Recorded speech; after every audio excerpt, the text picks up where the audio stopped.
नाजरीन KNN election cell की हुसूसी transmission के साथ में हूँ आपकी मेज़बान साइमा महमूद। आज़ाद कश्मीर में बल्दियाती इंतखाबात का पहला मरहला पुरअमन तरीके से हो चुका। मुजफ्फराबाद डिवीज़न से रिजल्ट्स का सिलसिला तो जारी है, लेकिन मुजफ्फराबाद सिटी के रिजल्ट्स मुकम्मल हो चुके हैं। इसी हवाले से बात करते हैं। हमारे साथ मौजूद हैं सीनियर तज्ज़ियाकार वाहिद इकबाल भट्ट। अस्सलाम वालेकुम, बहुत शुक्रिया आपने प्रोग्राम में हमें वक्त दिया। इकबाल साहब, देखा जाए तो हुकूमत भी PTI की है, वज़ीर भी PTI के हैं और PTI के वज़ीर ने खुद चुन के अपने लोगों में टिकट्स भी तकसीम किए, लेकिन उसके बावजूद PTI के पास सिर्फ 8 सीट्स हैं, PMLN के पास 12, इसी तरह बाकी जो पार्टीज़ हैं उनके पास भी इस तरह तकरीबन इतनी ही सीट्स हैं। तो देखा जाए तो PTI की इस टाइम लो पोजीशन है बाकी पार्टीज़ की निस्बत। तो क्या PTI ज़्यादा सीट्स ले सकती थी अगर थोड़ी सी मेहनत करती, या उनका हदफ ही सिर्फ इतना था? देखिए, बिस्मिल्लाहिर्रहमानिर्रहीम। असल में बात यह है कि जब बल्दियाती इंतखाबात होते हैं ना, इसमें कोई शक नहीं कि जो हुकूमत होती है उसको बहुत सारा एज हासिल होता है इस हवाले से, क्योंकि लोग ये तसव्वुर करते हैं कि हुकूमत ही उनके मसाइल हल कर सकती है। ऐसा ही है। लेकिन यहाँ पे आप ये देखें कि क्योंकि ये पहले तो आप देख लें मुस्लिम लीग नून को क्यों लोगों ने ज़्यादा वोट दिए। सही। मुजफ्फराबाद में जो बल्दियाती इंतखाबात हुए, इसमें ये अंसर बहुत ज़्यादा पाया गया कि सियासी जमातों के दरमियान टिकटों की तकसीम में बहुत सारे इख्तलाफात हैं। ठीक है। अब ये भी देख लें कि बहुत सारे आज़ाद उम्मीदवार सामने आए और आज़ाद कश्मीर की तारीख तो अपनी जगह पे है। मुजफ्फराबाद की हिस्ट्री के अंदर आज तक इतनी तादाद में आज़ाद उम्मीदवारों ने कभी कामयाबी हासिल नहीं की। यहाँ से अगर आप, क्योंकि पहले बल्दियाती इंतखाबात बहुत कम हुए हैं, लेकिन ये देख लें कि 1 या 2 आज़ाद उम्मीदवार यहाँ पे कामयाब होकर आया करते थे। इसका मतलब ये है कि यहाँ पे सियासी जमातों के बजाय ज़ाती तहल्लुक, महल्लेदारी, गाँव की सतह पे तल्लुकात, अजीज़दारियाँ, रिश्तेदारियाँ, ये भी बहुत सारा मैटर करती हैं। ठीक है। यहाँ पे ये तो कहा जा रहा था कि PTI को कोई ना कोई यहाँ पे तरजीह मिलेगी, लेकिन लोगों ने PTI के बजाय ये देखें कि बड़ी जमात जो है इसका सामने आई है मुस्लिम लीग नून। ठीक है। और ये हम देखेंगे कि मुस्लिम लीग नून के 12 काउंसलर यहाँ पे जीतने का मतलब ये है कि आने वाले वक्त में जो फादर ऑफ सिटी है, मेयर का जो इंतखाब है, वो यकीनी तौर पे इसका हम्मा जो है वो मुस्लिम लीग नून के किसी उम्मीदवार के सर पे बैठेगा। क्योंकि यहाँ पे अपोजिशन मुतहदा अपोजिशन के नाम से चल रही है असम्बली के अंदर, तो यकीनी तौर पर उसके असरात जो है ना वो बल्दियाती इदारों के ऊपर भी आएंगे। ठीक है। अब इसमें यह है कि जो मुस्लिम लीग नून ने कामयाबी हासिल की है उसमें यह है कि बैरिस्टर इफ्तिखार गिलानी जो पहले यहाँ पे मिनिस्टर भी रहे हैं, 10 साल वो MLA रहे हैं। ठीक है। तो उन्होंने बजाय इसके कि कोई बड़े शमूलती प्रोग्राम करने के, सामने आने के, उन्होंने बिल्कुल खामोशी से अपने असर रसूख को इस्तेमाल किया और अपने उन लोगों को साथ लेके चले। और जो लोग उनसे नाराज़ हो चुके थे, मेरी इत्तला यही है कि इन इंतखाबात के दौरान उन्होंने भी अपनी नाराज़गी उनसे ख़त्म कर दी और वो एक धड़े के तौर पे, मुकम्मल तौर पे पार्टी के साथ चल पड़े। ठीक है। आपने अभी बात की बैरिस्टर इफ्तिखार गिलानी की कि उन्होंने अंदरूनी सतह पर अपने ताल्लुकात के तौर पर जिस तरह भी किया कि जो लोग नाराज़ थे वो भी वापस आ गए, उनकी एक मुकम्मल प्रोपेगेंडे के तहत वो लोग जिस तरह भी विन किए जो भी था। तो देखा जाए तो इस टाइम वज़ीर बल्दियात, वज़ीर हुकूमत ख्वाजा फारूक अहमद, उन्होंने भी अपने लोगों को चुन के टिकट दिए थे। तो फिर क्यों ये नौबत आई कि PTI के पास सिर्फ 8 सीट्स थी? क्यों? जब आप इक़्तिदार में होते हैं ना, तो लोगों की आपके साथ बहुत सारी तवक्कुआत होती हैं। ठीक है। और वो तवक्कुआत यकीनी है कि पूरी नहीं हो सकती, क्योंकि बहुत सारे आप देखें ना कि अभी वो लोकल गवर्नमेंट के मिनिस्टर भी थे, लोगों की स्कीमों के मामलात हैं, दूसरे मामलात हैं, 100% आप लोगों को मुतमईन नहीं कर सकते। जब इक़्तिदार में आप होते हैं तो यकीनी तौर पर लोगों की जो नाराज़गियाँ हैं वो बढ़ती चली जाती हैं। और यही बात है कि वो वज़ीर बल्दियात कितनी भी कोशिश कर लें, लेकिन टिकटों की तकसीम के हवाले से भी उनको मुश्किलात का सामना रहा। मतलब ये कि उन्होंने टिकटों की तकसीम की है अपने लोगों में, वो उनका सही चुनाव नहीं था। नहीं, देखिए चुनाव अपनी जगह पे होता। अब एक आप देखें ना, बहुत सारे आज़ाद उम्मीदवार इलेक्शन लड़ रहे थे ना, बहुत सारे, वो कोई PTI से टूटे हैं, कोई पीपल्स पार्टी से टूटे हैं, कोई नून लीग से टूटे हैं, लेकिन क्योंकि PTI इक़्तिदार के अंदर थी और लोगों की जो है हल्का मिनिस्टर से बहुत सारी तवक्कुआत होती हैं, लेकिन यकीनी तौर पे जो 1.5 साल का अरसा गुजर गया है और वो तवक्कुआत पूरी नहीं हो रही थी, तो यकीनी तौर पे लोगों ने इसका जवाब भी दिया है। और होता ही है कि जब आप कोई आम आदमी जब बदला लेना चाहता है तो कुछ किसी मामले में नाराज़गी का इज़हार करता है तो फिर वो वोट के ज़रिए करता है। तो वोट के ज़रिए उन्होंने PTI से अपनी नाराज़गी का इज़हार म्युनिसिपल कॉर्पोरेशन मुजफ्फराबाद की सतह पे कर दिया है। ठीक है। तो जैसे आपने बात की कि धड़ेबाजी हो रही है, तो ये क्या ये सारी पार्टीज़ में ये चीज़ होती है? अगर है तो क्या इसका कितने फ़ायदे हुए और कितने नुकसान हुए तमाम पार्टीज़ को? इसका सबसे ज़्यादा जो बड़ा नुकसान पहुंचा है ना, वो पाकिस्तान पीपल्स पार्टी को पहुंचा है। अगर आप इसमें देखें तो पहले साबिक एडमिनिस्ट्रेटर म्यूनसिपल कॉरपोरेशन सरदार मुबारक हैदर जो टिकट होल्डर भी थे, उसके अलावा यहाँ पे दूसरे जो उनके साबिक मेंबर कश्मीर कौंसल सरदार मुख्तार खान जो हैं, इनका आपस में ये था कि इलेक्शन से पहले ही टिकटों की मामलात पे आप ये देख लें कि मुबारक हैदर चाह रहे थे कि उनके लोगों को ज़्यादा टिकट मिलें, इसी तरह मुख्तार अब्बासी चाह रहे थे उनके लोगों को ज़्यादा टिकट मिलें। तो इस टिकट के चक्कर में जब एक तो फैसला हो गया कि फ़लाँ लोग पार्टी के टिकट में इलेक्शन लड़ेंगे, लेकिन वो लोग जिन लोगों को जो समझते थे हमारा भी हक है और हमें ये टिकट मिलेगा, जब वो टिकट नहीं मिला तो जाहिर सी बात है, ज़ाहिर है मैं अगर किसी जगह बैठा हूँ तो मेरी कोशिश होगी कि मेरिट पे, या अगर मेरिट पे कुछ नहीं मिलता तो मेरे किसी बंदे को टिकट मिल जाए ताकि मैं आने वाले वक्त में उस पर सियासत कर सकूँ। तो इसका नुकसान ये हुआ है कि मुबारक हैदर साहब ने भी उस तरह दिलचस्पी का इजहार नहीं किया। फिर इसी तरह अगर आप देखें तो फिर मुख्तार अब्बासी साहब ने भी अपने अपने कानून खेले हैं, लेकिन उसकी वजह से पीपल्स पार्टी को शदीद नुकसान पहुंचा है। पीपल्स पार्टी को तो नुकसान हुआ, लेकिन आप मुझे बताएं कि आपने अपने पहले सवाल के जवाब में बोला कि मोहल्लेदारी लोग एक दूसरे के रिश्तेदार होते हैं, ये वो इस तरह चीज़ें चलती हैं। तो जनरल इलेक्शन में तो सुना है कि बरादरीज़म की बिना पर बेसिस पे इलेक्शन लड़े जाते हैं, तो क्या बल्दियाती इंतखाबात में भी बरादरीज़म ही चली है, उसके बेस पे ही इलेक्शन हुए या शफाफ इलेक्शन? आप क्या समझते हैं इस बारे में? देखें, बरादरी को तो आप किसी तरह इस मामले से निकाल ही नहीं सकते। आपका जो पहला जो वोट होता है, वोट बैंक होता है, वो आपका घर होता है और उसके बाद आपकी बरादरी होती है, कबीला होता है, वो सामने आता है। ठीक है, यहाँ पे अगरचे आप ये ज़रूर है कि लोगों के तहल्लुक हैं, लेकिन उसमें आप खाल चीज़ों को निकाल दें।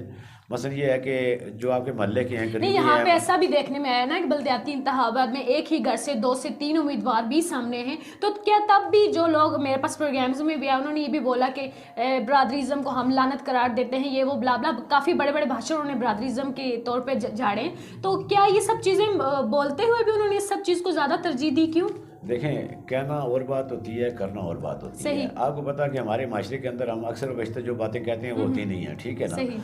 यहाँ पे मैं आपको ये कहूँ कि बिल्कुल बरादरीज़म हुआ है, लेकिन यहाँ पे ये भी हुआ है कि 2 ही बरादरियाँ बाज़ जगह पे आपस में टकरा गई हैं। जब आपस में टकरा गई हैं तो जाहिर सी बात है फिर लोगों को अपना वो जो पसंद करना है, या तो वो मेरिट पे पसंद करेंगे, तो या वो अपने करीबी ताल्लुक को देखेंगे, या फिर पार्टी के साथ अपनी वाबस्तगी को देखेंगे, और उसके बाद जब फैसला आता देख लेंगे उसमें बरादरी बहरहाल मौजूद होती है। ये अब आज़ाद कश्मीर की तारीख के अंदर ये चीज़ निकाल ही दें कि बरादरी के बगैर आप कोई इलेक्शन लड़ सकते हैं। बट साहब, अभी आपने अपने जवाब में 3 चीज़ों का जिक्र किया, करीबी ताल्लुकात, मेरिट और बरादरीज़म।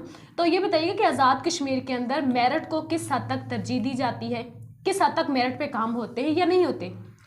देखें, ये बात अपनी जगह पे ठीक है कि मेरिट जो है, अगर मुकम्मल मेरिट होता तो सियासत का ये हाल ना होता। सही, क्योंकि मेरिट जिस जगह पे है, जहाँ पे इंसाफ है, आप मुझे यकीन मानेंगे वो लोग तरक्की भी करते हैं, वो रियासतें तरक्की भी करती हैं। हमारा अलमिया ये है कि यहाँ पे इन दोनों चीज़ों का फुकदान है। ठीक है। जहाँ तक मेरिट की बात है तो हम मेरिट आज भी अपने कबीले, अपनी बरादरी और अपने उस निज़ाम को देते हैं कि जिसकी वजह से हकदार अपने हक से रह जाता है। ऐसा ही है। अभी आप ये देख लेना कि मेरा एक दफ़ा बड़ा मुकालमा भी हुआ सियासतदानों के साथ। मैं किसी बरादरी का नाम नहीं लूँगा, तो मैंने उनको कहा कि पहले पढ़ी लिखी बरादरियाँ ये थी, तो जब ये पढ़े लिखे लोग थे तो वो देखें मेरिट पे इनका मामला बनता था। अब जब से दीगर बड़ी बड़ी बरादरियों में तालीम तो माशाल्लाह आम हो गई है। मैं नहीं कहा था बड़ी बरादरी में लोग नहीं थे, इस जगह पर लोगों ने बड़े कारहाय नुमाया अंजाम दिए हैं, और वो ऐसे लोग थे कि जो जिनका नाम आज भी तारीख का हिस्सा है। लेकिन बदकिस्मती ये है कि यहाँ पे मेरिट उस वक्त कत्ल हो जाता है कि जब उनकी अपनी बरादरी के वज़ीर का कोई बंदा आ जाए, किसी ब्यूरोक्रेट का अपना बंदा आ जाए, और जो जहाँ पे बैठा है वो कोशिश करता है कि उसके लोग आ जाएं। आपको एक मैं छोटी सी मिसाल दूँ। यहाँ पे म्यूनसिपल कॉरपोरेशन के अंदर अगर आप अदवार उठा के देखें, या चेयरमैन, क्योंकि पहले ये बल्दिया थी, यहाँ मलिक इरफान साहब चेयरमैन रहे हैं, यहाँ पे निसार गिलानी साहब में रहे हैं, यहाँ नज़ीर कादरी साहब में रहे हैं, यहाँ और बहुत सारे लोग हैं, चौधरी मंजूर साहब रहे हैं, बहुत सारे लोग रहे हैं। लेकिन अगर इनके अदवार उठा के देखें ना, तो फिर आप उस जो बल्दिया में मुलाजमीन है ना, उनकी तादाद का तयन कर लें तो आपको इंशाल्लाह इनके आसपास के बहुत सारे लोग मिलेंगे। ठीक है। तो अगर आप ये देखें कि एक सिस्टम होता है, उसमें दबंग लोग भी आते हैं। नज़ीर कादरी साहब एक मनसूबा साज से, मलिक इरफान साहब इंतहाई शरीफ आदमी थे, इसी तरह मंजूर साहब आए यहाँ पे, तो वो भी एक शरीफ आदमी थे। लेकिन जो मेयर नज़र आते थे ना, तो दबंग किस्म के अंदाज का जो मेयर था, तो उसको हम आज भी लोग याद करते हैं, अल्लाह उनको मग़फ़िरत फरमाए, सैयद निसार हसन गिलानी साहब। ठीक है जी। तो अब ये इत्तेफाक ये है कि इनमें से 3 शख्सियात तो चली गई हैं दुनिया से, अल्लाह उनको गरीक रहमत करे। तो मसला यही होता है कि जब आप मेरिट का ख्याल नहीं रखते, भर्तियाँ करते हैं, तो फिर जो है ना अदारे जो है ना तबाह हो जाते हैं। अब ठीक है, ये कॉरपोरेशन बनने जा रही है। पहले इसके वार्ड जो थे वो भी 24 थे, अब माशाल्लाह वार्ड भी 36 हो गए हैं। और 36 काउंसलर जो है शहर की तामीर और तरक्की में अगर काम करें, हिस्सा लें, तो मैं समझता हूँ कि छोटे मोटे वो मसाइल जिसके लिए वज़रा के पीछे घूमना पड़ता था, जिनके लिए मेंबरान असम्बली के पीछे घूमना पड़ता था, उनसे आम आदमी की जान छूट जाएगी। सही है। अब ये देखा जाए तो पीटीआई की हुकूमत है, सब कुछ है, लेकिन पीटीआई का मेयर सामने आना चाहिए था। लेकिन जैसा कि अभी पीएमएलएन बुलंदी पर है, तो जाहिर बात है उन्हीं का ही मेयर सामने आएगा। तो क्या आप समझते हैं कि पीटीआई और पीटीआई ने नहीं, आप ये देखें ना, इस बात को छोड़ दें आप, ये कोई ऐसी बात नहीं होती। देखें, मुस्लिम कॉन्फ्रेंस की हुकूमत थी तो पीपल्स पार्टी का मेयर था यहाँ पे, निसारुल हसन गिलानी साहब यहाँ पे मेयर थे, और नज़ीर कादरी साहब यहाँ पे मेयर रहे हैं। ये ज़रूरी नहीं है पार्टी का हो, क्योंकि देखें, जब मैंने पहले ही आपको कहा ना कि यहाँ पे करीबी तल्लक, अजीज़दारी, ये सारी चीज़ें यहाँ पे आती हैं। तो आप क्या समझते हैं कि पीपी और पीएमएलएन दोनों मिलके कोई मेयर सामने लाएंगे या सिर्फ पीएमएलएन से मेयर सामने आएगा? नहीं, मुस्लिम लीग नून के पास भी इतनी अक्सरियत नहीं है कि वो अपना मेयर ला सकें। ज़ाहिर है उनको कोलिशन करना पड़ेगा। दो ही चीज़ें हैं, या तो पीपल्स पार्टी और पीटीआई आपस में मिलकर बनाएं, तो मेरा नहीं ख्याल कि इन दोनों का मजाज मिलता है जो पाकिस्तान के हालात हैं। तो इस वक्त यही सूरत नज़र आती है कि मुस्लिम लीग नून और पाकिस्तान पीपल्स पार्टी जो मदीदा अपोजिशन के तौर पर असम्बली के अंदर भी हैं और ये काम कर रहे हैं, तो मेरा ख्याल ये है कि यहाँ पर अक्सरियत क्योंकि मुस्लिम लीग नून की है, तो सीधी सी बात है कि मेयर उनको मिलेगा और डिप्टी मेयर जो है वो पीपल्स पार्टी का बन जाएगा या कोई आज़ाद उम्मीदवार बन जाएगा। क्योंकि मेरा ख्याल ये है कि फार्मूला तय हो गया हुआ है कि जो चेयरमैन ज़िला कौंसिल है वहाँ से पाकिस्तान पीपल्स पार्टी का उम्मीदवार आएगा और जो मेयर है वो मुस्लिम लीग नून का आएगा। ये मेरा ख्याल है फार्मूला तय हो गया हुआ है। तो ये जो आज़ाद उम्मीदवार आए हैं सामने, इनका क्या रोल होगा? बल्दियाती इंतखाबात से जो लोग जीते हैं, आज़ाद उम्मीदवार जीते हैं या देखिए, अक्सर ये होता है देखें कि जो माइंडसेट होता है ना, मसलन जो नज़रियाती तौर पे पीटीआई के हैं, शायद उनमें से कोई पीटीआई के अंदर चले जाएं। अभी जो मौजूद हैं उनमें से 2-3 जो है वो मुस्लिम लीग नून का नज़रिया था, सिर्फ वो इख्तलाफ करके गए थे। उन्होंने इलेक्शन लड़ा, इलेक्शन जीत लिया, उन्होंने अपनी क़यादत के फैसले को गलत साबित किया कि और वो देखें, मेरिट ये होता है ना कि जब आपने फैसला गलत किया तो वो जीत कर आ गए। मसलन यहाँ पे मलक मोईद है, वो इलेक्शन जीत के आया, जो पिछली दफ़ा नून लीग के डेड सपोर्टर थे आम इंतखाबात के अंदर। अब जब वो आ गए हैं तो ये समझे कि जो ज़हनी तौर पर, नज़रियाती तौर पर मुस्लिम लीग नून का होगा वो उनके साथ चला जाएगा, जो पीटीआई का होगा वो उसके साथ चला जाएगा, जो पीपल्स पार्टी का वो सर चला जाएगा। ये कोई ऐसी बात नहीं है। लेकिन ये चीज़ तय है कि 2 जमातें मिल के ये बना सकती हैं। और इस वक्त नून लीग के पास इतने लोग हैं कि अगर पीपल्स पार्टी उनके साथ जाती है तो मेयर जो है ना, आप देखें ना, सियासी तौर पे ये दारुल हुकूमत का जो है ना ये म्यूनसिपल कॉर्पोरेशन है, तो उसकी देखें सियासी तौर पे बहुत ज़्यादा असरात होते हैं। और जिस पार्टी के पास जिस शहर होता है, ये म्यूनसिपल कॉर्पोरेशन होती है, वो देखें कि शहर के अंदर, वो शहरियों के अंदर बहुत सारा सियासी खेल खेल सकती है। उसके आगे मैं ये वजह बता दूँ कि जिस तरह बल्दियाती इदारों की यूरोप के अंदर बहुत ज़्यादा अहमियत है, वो अहमियत आप देखें कि यहाँ पे भी उसी तरह है। सिर्फ ये है कि इनके इख्तियारात के हैं, इनके इख्तियारात हैं। आपको ये बताता चलूँ कि लोकल गवर्नमेंट एक्ट के तहत ये नीम खुद मुख्तार अदारा है, जिसके ऊपर आप किसी तरह का दबाव नहीं डाल सकते। फिर ये 36 लोग जो आए हैं, ये लोग आवाम का वोट लेकर आए हैं, और आवाम के वोट की ताकत जिसके पास होती है, आप यकीन माने वो किसी मिनिस्टर को नहीं मानता, वो किसी प्राइम मिनिस्टर को नहीं मानता। ये अलग बात है कि हुकूमत तक उनके मामला होते हैं, फंड्स के मामला होते हैं, दीजर चीज़ें होती हैं, उसकी वजह से शायद कोई समझौता करें। लेकिन जो एक्ट के तहत ये बिल्कुल आप ये समझ लें एक ऐसी पार्टी है कि जिसके ऊपर हुकूमत दूसरा असरअंदाज नहीं हो सकती। हमने माजी में भी देखा है कि इन्होंने खुल के काम किया, और ये मैं समझता हूँ कि अगर ये अपनी ताकत के साथ करें। देखें, इस कॉर्पोरेशन की करोड़ों रुपए की आमदन है, माना करोड़ों रुपए की आमदन है, सालाना आप देख लें, ये किसी मिनिस्टर से ज़्यादा फंड रखने वाली ये कॉर्पोरेशन है। और फिर ये है कि छोटे मोटे जो मुंतखब लोग होते हैं ना, ये मज़ीद छोटे मोटे टैक्स लगा के लोगों की बेहतरी के लिए, ये नहीं कि टैक्स लगा दिए जाएँ, लोगों की बेहतरी के लिए, ये क्योंकि लोगों के अंदर होते हैं, कौंसलर जो है लोगों के अंदर है, ये महल्ले का है, ये वार्ड का है, जब तो इसका लोगों के साथ बहुत करीबी रब्ता होता है, जो किसी वज़ीर का, किसी MLA का नहीं हो सकता, इंतज़ामिया के किसी ऑफिसर का नहीं हो सकता। इसलिए ये अपने लोगों की लड़ाई लड़ेंगे, और उसके लिए अगर ये लोगों के पास जाएंगे कि हमें इस पर टैक्स लगाना, तो मेरा ख्याल है लोग इनका साथ देंगे। लेकिन ये है कि वो टैक्स शहर की तामीर और तरक्की पे लगता हुआ नजर आए। देखा जाए तो कई ख़वातीन भी सामने आई हैं बल्दियाती इंतखाबात में, तो जो लोग चुने गए हैं उनमें ख़वातीन भी होंगी, मर्द भी होंगे, तो इसमें ख़वातीन के लिए आप बताएं कि उनके लिए कितनी मुश्किलात का सामना उन्हें करना पड़ सकता है आगे आने वाले? देखिए बहलों में? ये इत्तेफाक है कि पहले बराह रास्त यहाँ पे ये मैं समझता हूँ कि रुझान ही नहीं था कि ख़वातीन जो है ना बराह रास्त इलेक्शन लड़ें। लेकिन ठीक है। इस दफ़ा ये नई चीज़ सामने आई कि बराह रास्त उन्होंने किया। हालांकि उसके मुताबिक इस 12.5% के हिसाब से इनका जो कोटा है ना पार्टियों का, ख़वातीन की नशस्तें इस बल्दिया के अंदर म्यूनसिपल कॉरपोरेशन के अंदर भी मौजूद हैं। ठीक है। अब ये चाहिए कि इन लोगों को कि ऐसी ही मुतहर्रिक ख़वातीन का इंतखाब करें कि जो अपनी ख़वातीन की आवाज़ बन सकें, उनके मसाइल के हल के लिए भरपूर किरदार अदा कर सकें। आप क्या समझते हैं, ख़वातीन के लिए मुश्किलात आ सकती हैं, इनको मुश्किलात का सामना करना पड़ सकता है या नहीं?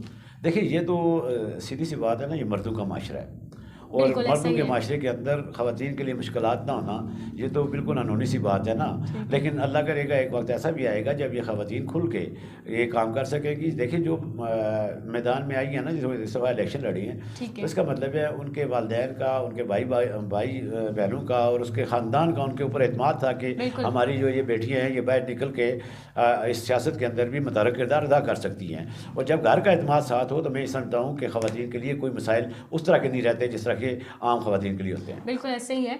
बलदियाती इंतख़ाबात जो निचली सतह पर इक़्तिदार की मुंतकिली हो रही है, इससे सियासी पार्टियों को, जो आपने जिस तरह की बात की, बड़े बड़े दबंग लोग भी होते हैं, इन सब लोगों में या इन सब MLAs जो होते हैं, इनको कितने एक फ़ायदे होंगे और कितने एक नुकसानात होंगे? पहली बात तो मैं आपको ये बता दूँ ना कि जो बल्दियाती इंतख़ाबात हुए इसमें ना हुकूमत का कोई कमाल है, ठीक है। ना इलेक्शन कमीशन का कोई कमाल है। अल्लाह जानता है ये कमाल है चीफ जस्टिस सुप्रीम कोर्ट राजा सईद अकरम, चीफ जस्टिस हाई कोर्ट सदाकत हुसैन राजा, जस्टिस सदाकत हुसैन राजा, इन लोगों ने इस हवाले से मैं ये समझता हूँ कि अगर ये इलेक्शन हुए हैं तो आला अदलिया की वजह से हुए हैं और उन्होंने इस पर स्टैंड लिया। और अल्लाह पाक देखें, अल्लाह इज़्ज़त रखने वाला है, क्योंकि मैं ये समझ रहा था कि इनके ये फैसले जो है ना मुश्किलात का बायस बनेंगे।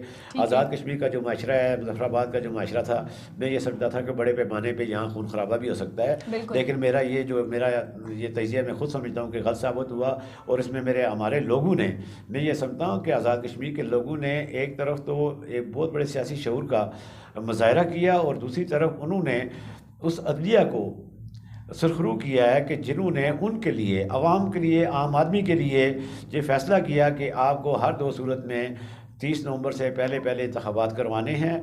और इसमें ये समझता हूँ कि आज ये जो अदलिया, आला अदलिया है, आम आदमी उसका शुक्रगुज़ार होना चाहिए, क्योंकि उसकी वजह यह है कि अगर सियासतदानों तक होता तो मेरा नहीं ख्याल है कि ये इंतख़ाबात हो सकते। और ये सिर्फ़ और सिर्फ अदलिया के मरहून मिन्नत है। अच्छा ये बताएं कि इन लोगों ने जिन लोगों को कौंसलर की सीट्स के लिए मुंतखब किया है, चुना है, क्या लोगों ने सही चुनाव किया है? आप क्या समझते हैं इस हवाले से?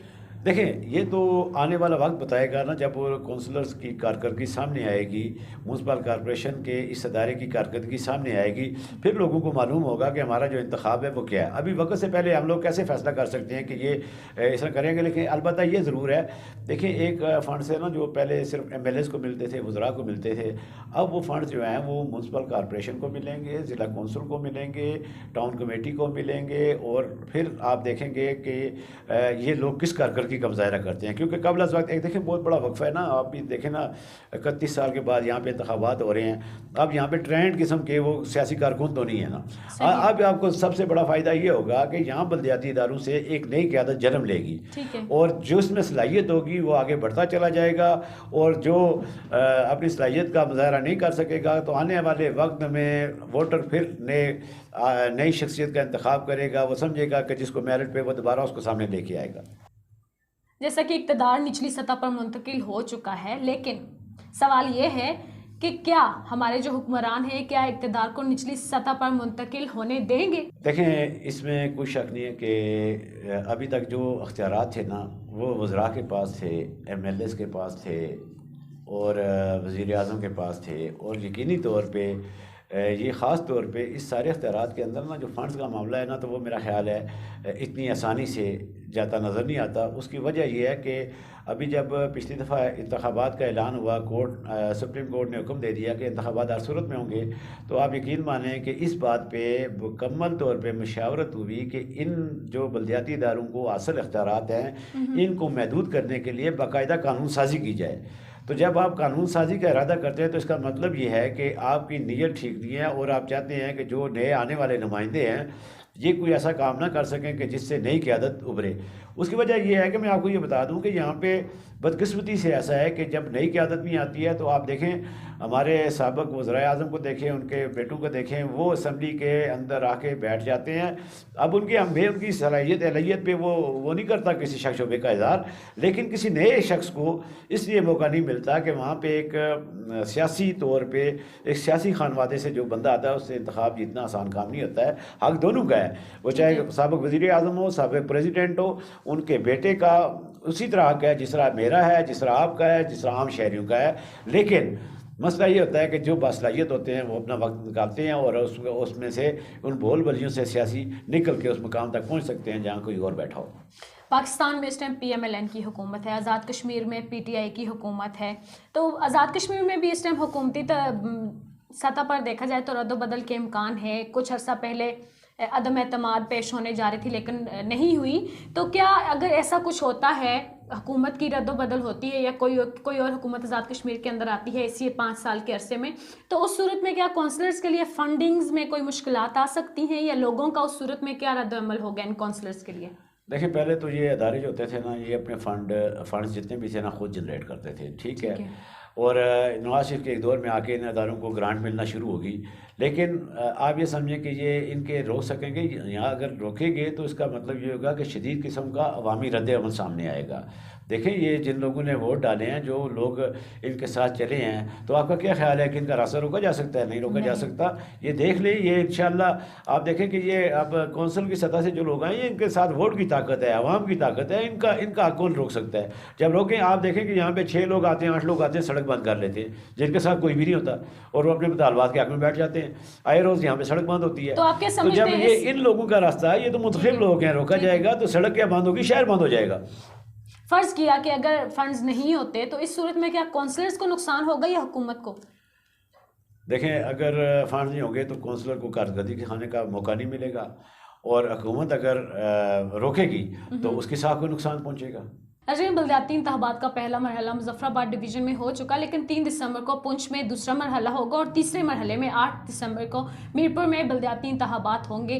वक्त की बहुत कमी है, हमने बहुत सारे मामला डिस्कस करने थे, लेकिन वक्त ना होने की वजह से हम वो चीज़ें डिस्कस नहीं कर सकते। अगले प्रोग्राम्स में हम कोशिश करेंगे कि तमाम तर मसाइल पर गुफ्तगू की जाए।